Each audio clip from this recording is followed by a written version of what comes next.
Hey, what's going on, guys? Welcome back. So, in May 23, Binance became inaccessible to Canadian users due to regulatory issues and whatnot. Now, what you can do to access Binance if you're in Ontario or you're in Canada is use a VPN. Now, what a VPN will do is it will hide your original IP address and make it look like you're coming from another location. As you can tell here, I'm connected to the French server, so if I go to Binance, it'll think that I'm in France, allowing me full access to Binance as if I were in France myself. Now, this allows for not only access to all kinds of services that may not be available to you, but it'll also make trading safer in general by protecting your traffic and not allowing anybody to interfere or get access to your sensitive financial and crypto information. And as long as you're connected to the VPN, nobody will be able to know what you're doing online, including your ISP or government or any other hacker that could be either online or waiting for you on public Wi-Fi, making trading, adding funds, and withdrawals overall safer without any restrictions. Now, how this works is by essentially getting a VPN. Now, in order to maintain safety, you need to have a secure VPN that doesn't share your information with third parties and will make sure to not record any of your online activities. And at the same time, it should be flexible enough and easy to use and fast. And that's why I've chosen these three. And these essentially will cater to 99% of the VPN user base, if you ask me. Now, the first thing you want to do is, again, get one of these VPNs.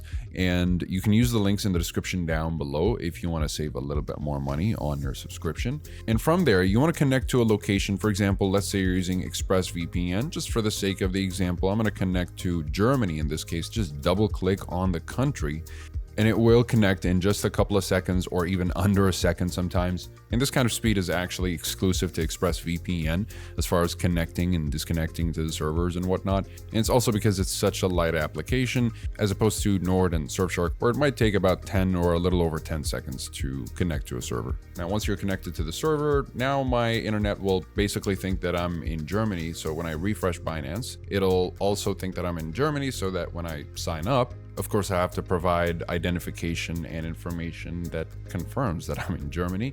So whatever country that you connect to, you need to have some two-factor authentication because Binance will require two-factor authentication before accessing the platform.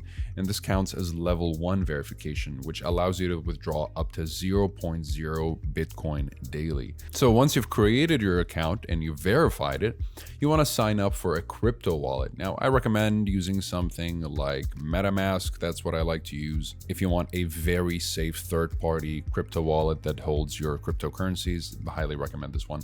And then after that, you'll be able to fund your Binance account however you like to usually fund on USDT, for example. And once you've received your crypto tokens in your Binance account, you can withdraw them to your crypto wallet if you'd like. And from there, you're essentially ready to trade. And remember, you've got to keep connected to the VPN before you try to access Binance, and never disconnect while you're on Binance so that you're not detected.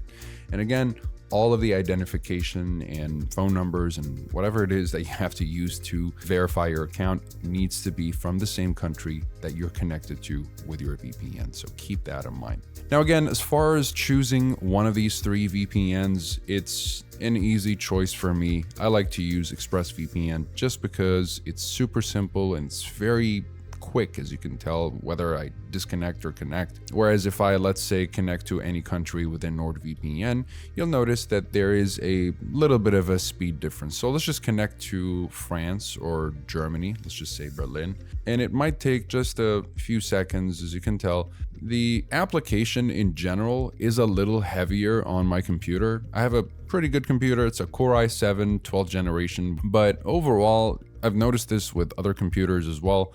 NordVPN just takes a little bit longer to connect. And it's similar with Surfshark, but with Express, you just press and it's connected. It's almost instantaneous. So this is part of the reason why I just naturally gravitate to ExpressVPN. Not to mention that as far as a no-locks policy, they all have no-locks policies, meaning none of these VPNs will collect your information or share it. But I still go with ExpressVPN because as far as evidence, they have the most solid piece of evidence. Because when in 2017, the Turkish government seized an ExpressVPN server as part of an investigation, but they were still unable to extract any information out of the server thanks to the true no-logs policy of Express, which is something that I really appreciate in a way. Having their no-logs policy accidentally proven, definitely a good thing for their record. It's also very good proof that they do indeed uphold the integrity of the privacy of their users. So very much appreciate that. Now, if you're looking for something that has a bunch of extra features here and there, and you have more countries at 111 countries as opposed to ExpressVPN's 105 and Surfshark's 100, not that big of a difference between the three. But again, if you're looking for the biggest number of countries and a bunch of other features that can be super useful in a handful of situations, like threat protection, which acts like a little bit of a mini antivirus and not just an ad blocker, whereas with ExpressVPN, you might notice that it's just a little bit more bare bones, but it's meant to be like that just to keep things as simple as possible and very quick to operate, which again, I very much appreciate myself. Now, Surfshark will be the best option if you're looking to virtually secure an unlimited number of devices with just a single subscription.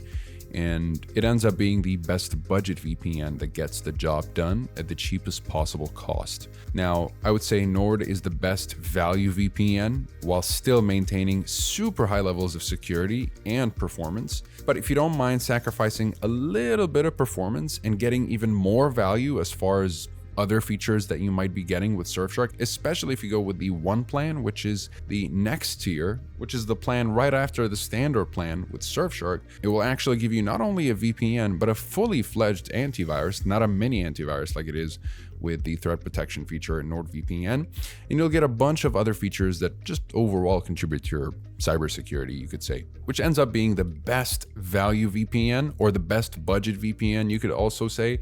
So Surfshark is definitely a choice that you cannot go wrong with. But again, if you're looking for higher performance overall, you can go with NordVPN. And if you're looking for the top recommended VPN, in my opinion, the easiest VPN to recommend is ExpressVPN, especially for privacy conscious individuals. So that'll be it for this video. Again, all the useful links in the description below. Besides that, I'll see you guys in the next one and have a wonderful day.